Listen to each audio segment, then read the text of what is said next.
House Armed Services Committee member and House Agriculture Committee member Austin Scott. Great to see you this morning, sir. This is a step in the right direction, right? The supply chain shortage, the semiconductor shortage, it's been impacting our economy for quite some time now, but some people would say it's a little too late. Yeah, Jackie, it's maybe a step in the right direction. I mean, but really what we need to do is go back and look and see why we lost all of that industry to start with. Not just semiconductors, but tools. It's hard to even find a tool that's made in America anymore.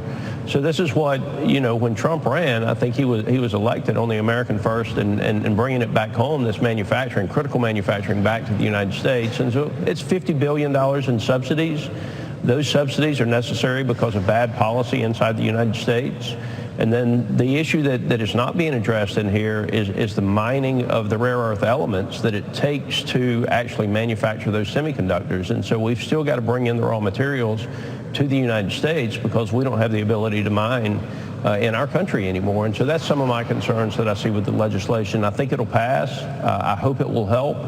But again, it's not going to fix the problem overnight or even tomorrow. It's going to take several years, I think, for the capacity to be built inside the United States. I think that's a great point, that the materials you need for these semiconductors still have to be outsourced. You know, it's an interesting point because President Trump made America first his top priority, no matter what industry we were looking at, whether it was oil and gas, whether it was technology. He wanted to bring manufacturing home. And what he didn't want to do was necessarily subsidize companies. He wanted to incentivize them to make business more competitive and more friendly here. The way the Biden administration is approaching it with subsidies really concerns a lot of people that that's the wrong way to go about this. To make our manufacturing more competitive is what we need to do. That's absolutely right. And the subsidies make industries more dependent on the U.S. government, and it gives the U.S. government more control over them long term. So I I may vote for the legislation. I may not. It depends on what's in the final version of it. But the fact that we're having to give subsidies to an industry is the problem. We need to be going back and looking at the policies that have been put in place over the last several years that have made manufacturing non-competitive in the United States. We need those jobs. We need the manufacturing jobs. We need the mining jobs. Americans want those jobs. Yeah. And if we're having to give subsidies of this magnitude to an industry to effectively entice or almost bribe them to do business inside the United States. It doesn't make sense, right? It doesn't make sense. That's a problem. And speaking of subsidies, green energy, electric vehicles, these are places where we've seen a lot of subsidies as well. And when President Biden came into office, he said this was going to be the future of the labor market. We have yet to really see those jobs materialize in earnest. And so it'll be something that we're watching for as well. But another area where money is just pouring out. At the same time, the White House is denying this double standard as the Biden administration takes a victory lap for falling gas prices. Listen to this. Aren't you having it both ways, Jared? Because when the gas prices go up, it's got nothing to do with the president. When we see some decline, you want him to get the credit. Look, I think that there's no both-way thinking here at all. I think that there has been a consistent, I think, pressure on this White House to try to do everything it could to ameliorate inflationary pressures, and the president has reacted from the beginning, talking about how this was such an important priority to alleviate these pressures on behalf of the American people. It was Putin's fault. When they're coming down, he gets the credit. Yeah, I very much disagree with that framing.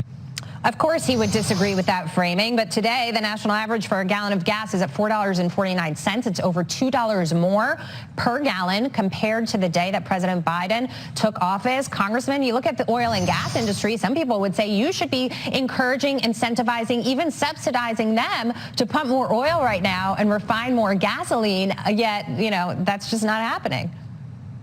Jackie, you saw this guy go across the ocean the other day to meet with the prince, and the prince turns around and comes out and says, hey, it's up to OPEC plus. This president, Joe Biden, does not even meet with Republicans. I can't tell you the last time I heard of anybody in the House Republican caucus being invited to the White House or meeting with the President of the United States. Americans are paying the price for this every day at the pump. Yeah. Nobody's buying what they're selling from the White House. They know it's not true. They know he did this.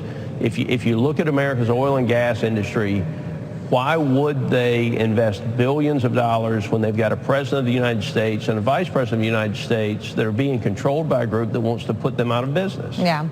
It makes a lot of sense, and most people understand what's going on behind the scenes, that this is policy, it's agenda, this is exactly what they want to try to ram through before the midterms, and that begging the Saudis and OPEC Plus really not going to get us anywhere. And by the way, I will just say this, the price drop that we've seen in gas prices is coming as a result of the futures market, right? The speculators saying recession is coming, demand is going to drop, and that's why those prices are down. They are not down because of anything the president has done. They are not down because of the release of 1 million barrels a day from the SPR. And by the way, Congressman, I'll just ask you this final question. The SPR reserves are supposed to be for an emergency. We're going to be heading into hurricane season soon. God forbid we have any kind of catastrophic problems in this country, and we've depleted these reserves to try to reduce gas prices.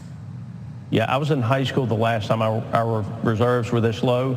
The release of the reserves did nothing to reduce the cost of gasoline at the pump for the American citizens. It was a mistake, and I will tell you, I'm in favor of putting a piece of legislation in place that says the president no longer has the authority to release those reserves without an affirmative vote of Congress. This was an abuse of the system. He did it for politics.